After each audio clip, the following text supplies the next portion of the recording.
ఒక తోటలో ఒక కొమ్మలో ఒక పువ్వు పూసింది.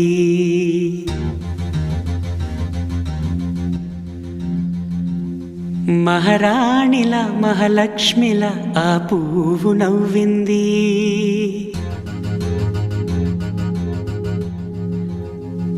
అలాగే నవ్వుతూ ఉండాలని,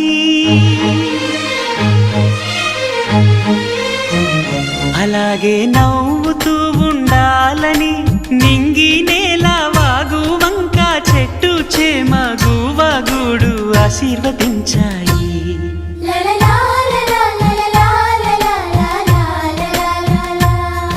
ఒక తోటలో ఒక కొమ్మలో ఒక పువ్వు పూసింది. మహారాణిలా మహాలక్ష్మిలా ఆ పువ్వు నవ్వింది.